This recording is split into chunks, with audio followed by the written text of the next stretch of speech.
Alright. Mega love shout out mga kakabsat. Kamusta na? Nako po mga kakabsat. Yung magkapatid na Cayetano nagpapanik na. Diyos ko po, Rudy. Actually, kahapon pa itong nagpapanik mga kakabsat. No? NBI Director Matibag nagpapataas talaga ng balahibo ng mga DDS. Nako po, ano ba nangyari? Ha? May world war bang nangyayari? Ay, Diyos ko Lord. NBI Director Matibag, bakit po naman ginaganyan yung mga idol nila? Diyos ko Lord. O siya, pero bago yan, pakinggan muna natin yung balita. Actually, balita pa to kahapon eh. Alright. Sumiklab ang panibagong word war sa pagitan na Senador Alan Peter Cayetano at NBI Director Melvin Matibag. Bakit? Pinalagan kasi ni Cayetano ang pagbuhay ng NBI sa kontrobersyal na 50 million pesos SEA Games cauldron noong Yun lang, binuhay na naman yung kaldero, bus ko Lord. 2019. Ang kapatid ni Senator Alan, ni Senator Pia, rumesbak din. Ang detalye sa agenda report ni Andrea Salve. Iniimbestigahan ng NBI ang New Clark City Sports Complex sa Tarlac matapos makatanggap ng mga ulat tungkol sa umano'y irregularities sa construction ng bilyong-bilyong pisong proyekto. Kwento ni NBI Director Melvin Matibag, natanggap niya ang impormasyon ng mga umano'y anomalya nang bumiyahe siya sa New Clark City para inspeksyonin ang itatayong NBI Academy Yolanda doon. Yamada, shout out. Nakarating sa amin, may titingnan kami rito, may kailangan kami imbestigahan dahil nakarating kami rito, bilyon-bilyon pala yung pumasok dito na pera na unliquidated. Ay, grabe. Pero private company rito na na-involve na binayaran ng 10 billion at ang pagbabayad insertion sa GAA. Ang New Clark City Sports Complex ay may 20 ektaryang lawak at nasa loob ang ilang sports facility gaya ng athletic stadium, aquatic center at athletes village. Naroon din ang kontrobersyal na 55 million pesos SEA Games cauldron na kasama rin daw sa sisilipin ng NBI. Dati na itong ipinagtanggol ni Senator Alan Peter. 55 pala? Oh, akala ko dyan 50 million yan eh. Pero mukhang hindi nga 1 million. Nakita ko na ng personal yan. Ilang beses ko nang napabalik-balik ako dyan. Cayetano na nooy pinuno ng Philippine Southeast Asian Games Organizing Committee. Pero sa gitna ng mayat-mayang word war sa pagitan ni Matibag at Cayetano, hindi raw pamumulitika ang investigasyon. It so happens siguro na siya involved dito, no? At tayo naman, ang record naman ng NBI, we'll always go where the evidence will lead us, kung ano yung batas, kung ano yung proseso. May buwelta si Cayetano laban kay Matibag sa pamamagitan ng isang manifestation sa impeachment hearing ngayong araw. Anya wala raw siyang naging papel sa construction ng sports complex. I mean, if they want to investigate, go ahead. But by mentioning the organizing committee of the SEA Games, ako po chairman nun. At paninindigan ko po na napakaganda nung nangyari doon. At kung may anomalya, ako unang magagalit. So, go ahead. Maski ang kapatid ni Senator Alan na si Ako po, galit-galitan na silang lahat. Senator Pia Cayetano nagsalita rin hinggil sa issue. And I am bothered. Oh! There is no jurisdiction in the world that allows a judge to be pressured and intimidated. Oh, wag nyo naman kasi yung pressure yung mga senator judges. Ikaw naman, NBI Director, wag ganyan. Kasi magagalit talaga si Pia Cayetano pag ganyan. Kamustahin mo din siya. And I ask each one of you, my dear colleagues, payag ba tayo sa ganito? Nako po. Ganito na ba tayo dito ngayon? Why would you allow a director who was just called to be a witness next week brag that he's going to investigate? Itinayo ang New Clark City Sports Complex noong 2018 hanggang 2019 sa ilalim ng Bases Conversion and Development Authority, isang GOCC na attached sa Office of the President. Hindi na rin bago ang mga kontrobersiyang bumabalot dito. Noong 2020, ilang dating opisyal ng BCDA ang sinampahan ng mga reklamong graft at malversation sa ombudsman dahil din sa mga umano'y irregularities. Sinisikap pa ng Billionaire News Channel na makuha ang panig ng BCDA. Wala pa itong tugon sa ngayon, pero sa nauna na rin nilang pahayag, itinanggi nila ang mga alegasyon at iginiit na dumaan sa wastong proseso ang pagtatayo sa naturang proyekto. Para sa agenda, Andrea Salve, Billionaire News Channel. Yun na nga mga kakabsat, Diyos ko Lord, no? Shoutout sa mga bagong pasok. Diyan si Yolanda, diyan si Ralis Carlenga. Shoutout kabsat. Naku pa, paano yan? Ha? Nagagalit na si Pia. Huwag ginaganyan si si kapatid ko yan. Kasakit ang ulo niya. Naku po, yung magkapatid na yan. Delikado, putragis. Paano yan? Director Matibag, grabe ka naman. O sige, pag-usapan na natin to. Diyos ko Lord, Rudy. Magkapatid na Cayetano, nagpanik. NBI Director Matibag, naku po, nagpapataas ng balahibo ng mga garapatang DDS. Diyos ko Lord. Ito yung 50 million mga kabsat. O yan, o, yung kuldron, yan lang. Yung kuldron na yan na yun. Mukha ba siyang 50 million mga kakabsat? Tingnan niyo naman, oh. Ang dami ko ng picture dito, pati yung mga kasama kong kaibigan ko na sinasama ko, namamasyal kami dyan sa Kapas Tarlac. Tumadaan kami lagi dito, nakikita ko yan.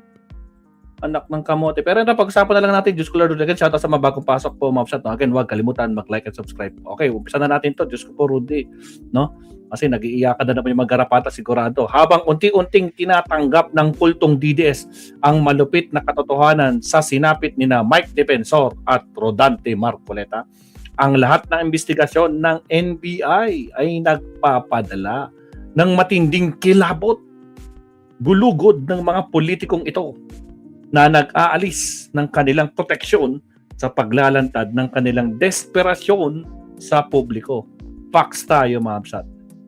Ang panik ng magkapatid na Cayetano, no, sa Senado o sa Senate floor dahil sa mabilis na takot na matulad sa sinapit ng kanilang mga kapanalig, agresibong nagmanifest at nag-iiyak ng political intimidation ang magkapatid na Senator Alan Peter at Pia Cayetano sa gitna ng impeachment court. Putragis, anong kinalaman nung kaso nyo, ha? Sa impeachment, ay kurubi mga kakabsat, Diyos ko Lord, todo ang kaba at defensive reflex ng kanilang kampo matapos inanunsyo ni NBI ang opisyal na investigasyon ng 10 billion na 2019 Southeast Asian Games Fund sa mga unliquidated accounts ng PCIS GOC na pinamumunuan noon ni Alan Peter Cayetano. Ang pagwawala ng mga Cayetano, ang biglang pagwawala ng Cayetano at pag-iingay ng mga Cayetano sa gitna ng impeachment trial ay isang malinaw na legal na panggugulo upang ilihis ang usapan.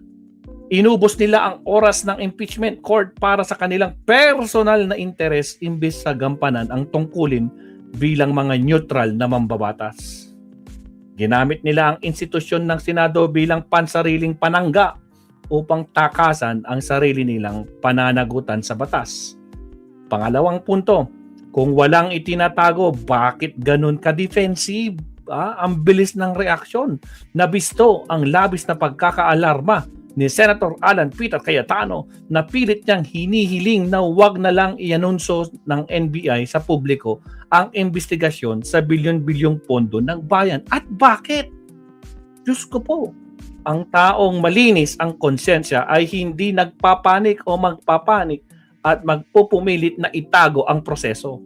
Ang kanyang reaksyon ay mismong nagpapatunay na takot silang mabuksan ang mga anomalya sa 2019 Southeast Asian Games Infrastructure Project. Putragis, 10 billion yan mga kakabsat. Diyos ko po. Ang pagiging bukas o transparency ang pinakapanuntunan ng pananagutan sa bayan. Walang opisyal ang pwedeng magdaan sa absolute secrecy pandinig sa pondo ng taong bayan. Ang hiling ni Alan Peter na ilihim ang investigasyon ay isang tahasang pag-atake sa karapatan ng taong bayan na malaman ang katotohanan, right to information. Kung walang itinatagong anomalya sa inyong mga records, bakit kayo takot na buksan ito sa publiko? Ang labis na pagkaalarma ang nagpapatunay na totoong may dapat katakutan. Yan ang dapat nating malaman. Bakit naglang natataranta, no? Pangatlong punto, desperate strategy, upang iligtas ang kanilang sarili mula sa posibleng kaso, pilit na ginigipit at sinisira ng mga Cayetano ang kredibilidad ni NBI Director Melvin Matibag bago ito sumalang bilang testigo sa impeachment trial sa Hulyo 21. Kailan yun? Hulyo 21. Anong petsa yan? Tuesday next week. Oh, Tuesday pala next week, oh. Nakapaw. Oh. Ang pag-atake nila sa timing ng NBI ay isang panlilinlang upang palabasin na may personal na motibo ang ahensya at i-divert ang atensyon ng publiko mula sa nawawalang pondo. Ang anumang investigasyon o impeachment trial, kapag hindi kayang gibain ang ebidensya, ang testigo ang sisirain. Diyos ko po, Rudy. Ito ang isang lumang taktika ng personal na pag-atake, ad hominem legal tactic. Ang panggigipit kay Direktor Matibag ay isang desperadong paraan para madungisan ang kredibilidad ng isang opisyal na tumutupad lamang sa kanyang mandato sa ilalim ng batas. Subalit, ang ebidensya ay nananatiling ebidensya kahit anong paninira ang gawin nila. Sa testigo, hindi nito mababago ang bigat ng katotohanan ng mga dokumentong hawak ng NBI. Pang-apat na punto, pagwawakas ng immunity ng mga kaso. Naku, ang matinding nerbiyos ng mga Cayetano ay nanggagaling sa katotohanan, bagsak sa rehas at nakakulong na ngayon sa New Quezon City Jail. Payatas ang kanilang malalapit na kaalyado. Nitong Miyerkules lang, Mapsat, tuluyan ng ibinasura ng Sandigang Bayan ng hospital arrest. Drama ni Rodante Marcoleta na dinala na siya sa regular na piitan kasama si dating Representative Mike Defensor upang simulan ang kanilang paglilitis na nagpapatunay na wala nang tumatalab na mga proteksyon politikal. Ang prinsipyo ng pantay-pantay na pag-iral ng batas ay nangangahulugang walang sinuman kahit ang pinakamakapangyarihang politiko ang mas mataas sa batas. Ang pagkakabasura sa hospital arrest ni na Marcoleta Defensor ay isang malakas na babala mula sa mga korte. Ang panahon ng pagpapalusot ay tapos na. Naku po! Ito ang tunay na nagpapakaba kay Cayetano. Kaya naman pala kinakabahan kasi talagang no one is above the law. Nakikita nila ang sarili nilang posibleng kahihitnan o kahinatnan ng loob ng piitan sa payatas kung saan ang kapangyarihan ay walang silbi laban sa batas. Pang-5 punto, ang mabibigat na kaso na nakakaharapin din ng mga sangkot. Alam niyang mga Cayetano kung gaano kabigat ang kaparusahan kapag napatunayan ang korupsyon dahil sina Marcoleta Defensor ay nakaharap ngayon sa non-bailable plunder at indirect bribery. Ito ang matapos madiskubre ng ombudsman ang 75 milyong pera para sa kampanya ni Marcoleta na hindi idineklara bukod sa panibagong arrest warrant mula sa Sandigang Bayan dahil sa paglabag sa Presidential Decree number 46, illegal receipt of gift. Ang plunder ay isang malubhang krimen na walang kaakibat na piyansa.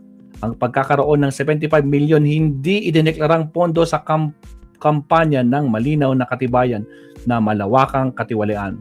Alam ng buong kampo ng DDS ng batas ay gumagalaw na batay sa matitigas na ebidensya at hindi sa emosyonal na talumpati sa telebisyon.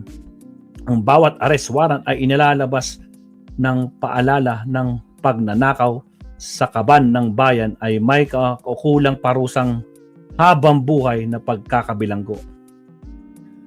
Shivers down the spine or the spine ng buong DDS camp. Ang pagkakasunod-sunod na investigasyon ng NBI sa ilalim ni Director Matibag sa kasabay ang pagbagsak ng mga selda ni na Marcoleta Defensor ay nagpapadala ng matinding kilabot sa mga buong DDS.